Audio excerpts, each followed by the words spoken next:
नमस्कार, मैं Mohammad Sadiq Hussain. STV news की इस खास पेशकश में आपका स्वागत है। गुलामी की बेड़ियों में कैद हिंदुस्तान आज़ादी की लड़ाई का बिगुल फूंकने पर आमादा था, क्योंकि अब सर से पानी काफ़ी ऊपर तक चला गया था।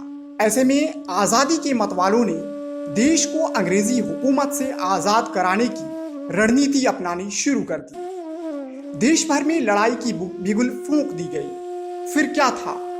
देश के अलग अलग हिस्सों में जमहूरियत को लेकर आवाज बुलंद किए जाने लगे। ऐसे में इस लड़ाई में बिहार की चंपारण की धरती भी अपनी अग्रणीय भूमिका निभाई। यहाँ के नीलहे किसानों का भरपूर समर्थन एक खदरधारी नागरिक को मिला। फिर क्या था? उस अहिंसा के पुजारी महात्मा ने अहिंसा का मार्ग अपनाकर गोरों को यहाँ घुटने टेकने पर मजबूर कर दिया। चंपारण की यह धरती तो उसी दिन धन्य हो गई जब इस महापुरुष महात्मा गांधी ने सन 1917 में यहाँ अपना कदम रखा।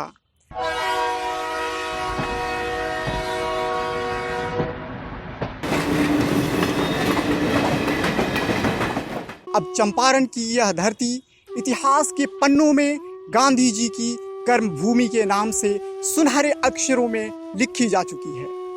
20वीं सदी में जब मुल्क अंग्रेज दमनकारी शासन के खिलाफ जमहूरियत का लड़ाई लड़ रहा था, उसी वक्त कई क्रांतिकारियों ने अपने कलम से भारतीयों पर हो रहे अत्याचार की दास्तां लिखनी शुरू कर दी। यह दास्तां थे साम्राज्यवाद और अधिनायकवाद के खिलाफ। इन्हीं क्रांतिकारियों में से एक थे जॉर्ज ऑरवेल। इनका असल नाम एरिक आर्थर ब्लेयर भी था। थे तो ये एक अंग्रेज, लेकिन साहित्यकार होने के कारण इन्होंने कई मायने में गांधी जी को समर्थन किया है। इन्होंने हमेशा से सत्यवाद और अधिनायकवाद के खिलाफ अपनी लेखनी को आवाज दिया है। एनिमल फार्म और 1984 जैसी विश्व प्रसिद्ध उपन्यासों को भी इन्होंने ही लिखा है। आपको बताते चलें कि इस महान मिलेनियम राइटर का चंपारण से न केवल गहरा नाता रहा है, बल्कि इसी चंपारण की मोतिहारी इनकी जन्मभूमि भी रही है, जहां इस वक्त हम खड़े हैं।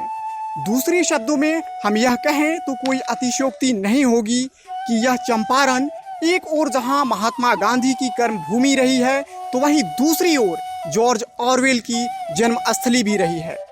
करीब 2.5 एकड़ में फैला हुआ मोतिहारी शहर के बीचों बीच सत्याग्रह पार्क का जस्ट बगल वाला यह परिसर, खंडर नुमा ये भवन भी गवाह है इस बात का कि अंग्रेज सरकार में अफीम विभाग में सब deputy agent Richard W Blair के यहाँ 25 जून यानी आज ही के दिन 1903 को एक लड़का पैदा हुआ था, जो आगे चलकर जॉर्ज ऑरवेल के नाम से दुनिया भर में प्रसिद्ध हुआ।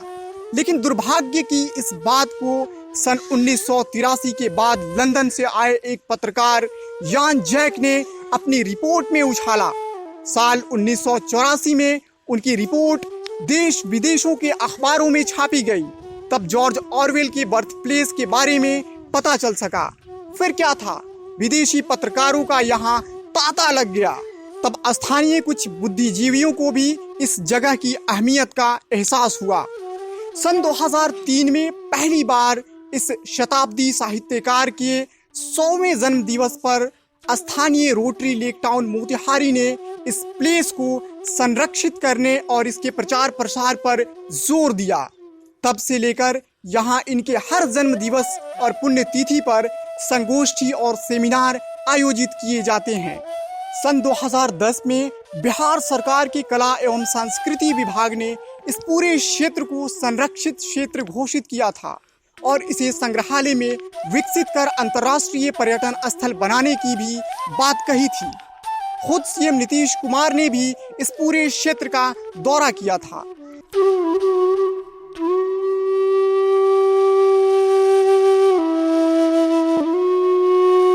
सन 2014 में इसके भवन का नवीकरण का काम शुरू हुआ, लेकिन आज तक इसे संग्रहालय और पुस्तकालय में विकसित करने का काम पूरा नहीं किया जा सका। दिन ब दिन शराबियों और जुआरियों का यह प्लेस अड्डा बनता जा रहा है। कुछ महीने पहले ही असामाजिक तत्वों द्वारा इस जगह पर पूर्व में स्थापित जॉर्ज ऑरवेल की प्रतिमा को भी नुकसान पहुंचाने की कोशिश की गई थी। तब यहाँ के मौजूदा जिला पदाधिकारी शीर्षद कपिल अशोक के तत्काल पहल पर इसे पुनः इसी जगह पर स्थापित कर दिया गया। लेकिन सवाल यह है कि इतने वर्ष बीत जाने के बाद भी यह जगह आज भी वीरान पड़ा हुआ है। आखिर कब सरकार इस ओर ध्यान देगी?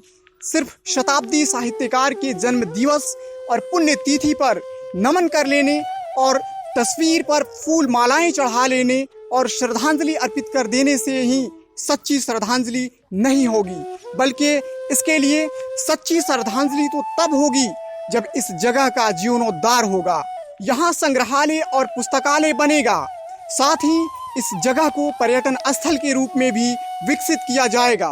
तमाम खबरों और डिबेट्स के लिए जुड़े रहें STV न्यूज़ के साथ।